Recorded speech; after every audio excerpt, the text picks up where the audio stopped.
ডিসেম্বরে এসেও ছোবল বসাতে পারেনি শীত।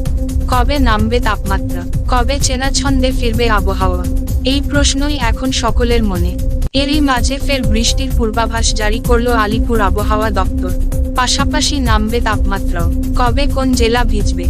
আবহাওয়া দপ্তর সূত্রে খবর, আবহাওয়ার বেশ কিছুটা পরিবর্তন হবে। 3 ডিগ্রি পর্যন্ত তাপমাত্রা নামতে পারে দক্ষিণবঙ্গের জেলাগুলিতে। আর 15ই ডিসেম্বর এর পর থেকে শুরু শীতের প্রথম ইনিংস। আবহাওয়া দপ্তর সূত্রে খবর, আপাতত কলকাতা সহ দক্ষিণবঙ্গের জেলাগুলিতে শুষ্ক আবহাওয়া বিরাজ করবে। সপ্তাহান্তে অনেকটাই পারদ পতনের সম্ভাবনা দক্ষিণবঙ্গে, বিশেষত পশ্চিমের জেলাগুলিতে। 3-4 ডিগ্রি তাপমাত্রা নামতে পারে দক্ষিণবঙ্গে। এরপর 9ই ডিসেম্বর থেকে হাড়হিম করা শীতের আগমন হতে পারে। এই সময় কলকাতার তাপমাত্রা 15 ডিগ্রির ঘরে নেমে যেতে পারে। 12 ডিসেম্বরের পর থেকে দক্ষিণবঙ্গের সর্বত্র জাঁকিয়ে পড়বে শীত।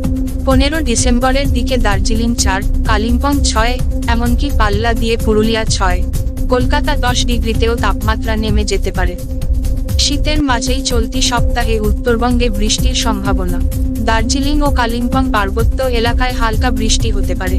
তার আগে আবহাওয়া শুষ্ক থাকবে। তাপমাত্রা খুব একটা হেরফের হওয়ার সম্ভাবনা নেই 2 দিনে। ডিসেম্বরের দ্বিতীয় সপ্তাহ থেকে তাপমাত্রা নামতে পারে এক ধাক্কায়। ব্যুরো রিপোর্ট, জেলার বার্তা।